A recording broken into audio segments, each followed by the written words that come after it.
সালামু আলাইকুম। পরিস্থিতিটা একটু ঘোলাটে।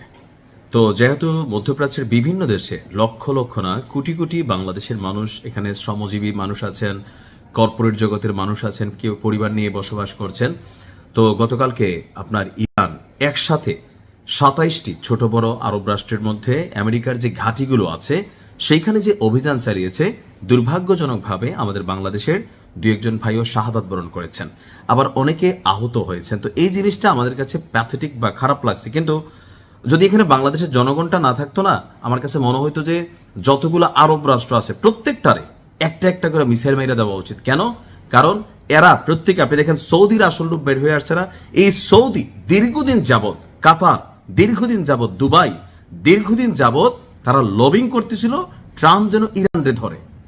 কারণ ইরানের সাথে সৌদির কিন্তু পুরনো শত্রুতা আছে, দুবাইয়ের সাথে, আরব আমিরাতের সাথে পুরনো শত্রুতা আছে, কাতারের সাথে কি আছে। কাতার সাম্প্রতিক সময়ে বর্তমান যে প্রধানমন্ত্রী আছেন তিনি আপনার পশ্চিমার এক ধরনের দালালে পরিণত হয়ে গেছেন। সো তারা মনে করে, যে তিনটা দেশের নাম বলছি তারা আসলে আরব রাষ্ট্রগুলোর মধ্যে ধনী রাষ্ট্র, তারা মনে করে ইরান যেই হারে দৌড়াইতেছে জ্ঞান বিজ্ঞান প্রযুক্তি সামরিক সক্ষমতা আর দিন শেষে ইমানি জাজবা বা সাহস, তো এই জিনিসগুলোকে কেন্দ্র করে আরব রাষ্ট্রগুলোর মধ্যে একটা ভয়, যদি ইরানকে থামানো না যায় তাহলে কি হবে, যে ভবিষ্যতে এই ইরান আমাদেরকে কন্ট্রোল করবে। কারণ আরব রাষ্ট্রগুলোর মধ্যে ইরান একমাত্র দেশ যাদের কাছে পারমাণবিক সক্ষমতা আছে, আর বাকিদের কাছে হাওলাইত্যা মেশিন আছে। ওই আমেরিকা বলে যে আমরা আসি তো, কোনো টেনশন নাই। তো স্বাভাবিকভাবে যখন ইরানের সর্বোচ্চ নেতা মারা গেল, আইআরজিসি প্রধান মারা গেল, আরো বেশ কিছু ক্যারেক্টার মারা গেল, তো এখানে তো ভাই পজিটিভ ফিলিংস এর আসার সুযোগ নাই। এখন ইরান গতকালকে মার্কিন যুক্তরাষ্ট্রের যে ২৭টি সামরিক বেসামরিক ঘাঁটিতে অভিযান চালিয়েছে, এই অভিযান চালানোর কারণে মধ্যপ্রাচ্য জুড়ে যুদ্ধ ছড়িয়ে পড়তে পারে। সেখানে বেশ কিছু মানুষ মারা গিয়েছে, বললাম না, বাংলাদেশের মানুষ সহ ওই দেশের মানুষ মারা গেছে, তাদের সামরিক বেসামরিক ভবনগুলো ক্ষতিগ্রস্ত হয়েছে, তারা অর্থনৈতিকভাবে অনেক চাপে আছে, ফ্লাইটগুলো বন্ধ আছে। তো সবকিছু মিলাইয়া একটা প্যাথেটিক সিচুয়েশন আসতেছে। কিন্তু আমার ভাই খারাপ লাগতেছে না। আমার যদি ২-১%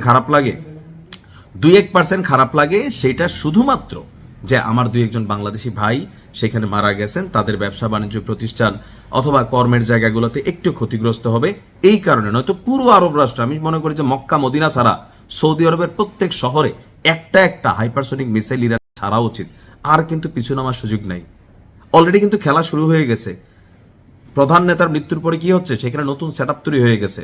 আমার কাছে আশ্চর্য লাগছে যে প্রধান নেতার যে ভাস্কর্য ছিল বা ওনার যে স্মৃতিস্তম্ভ ছিল, এগুলাকে ইরানের এক শ্রেণীর জনগণ উপড়াই ফেলতেছে।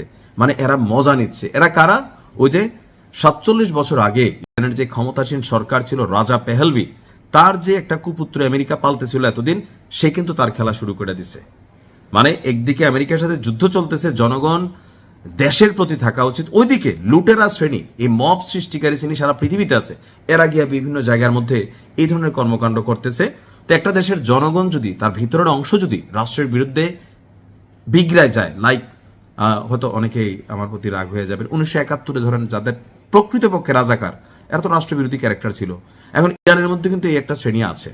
তো এদের কারণে আমেরিকা সেখানে একটা পজিটিভ অ্যাডভান্টেজ পাচ্ছে, আর ইরান আরব রাষ্ট্রগুলোরে সাইজ করবে, আর কিন্তু সুযোগ নাই। দেখেন বাইছা গত ১ বছরে যতগুলা মাথা ছিল, পরমাণু বিজ্ঞানী থেকে শুরু করে সবাই রে, সর্বশেষ প্রধান নেতা ছিলেন তাকেও শেষ করছে। আগামীতে তার বিরুদ্ধে যারা অবস্থান করবেন তাদেরও কিন্তু শেষ করে দিবে।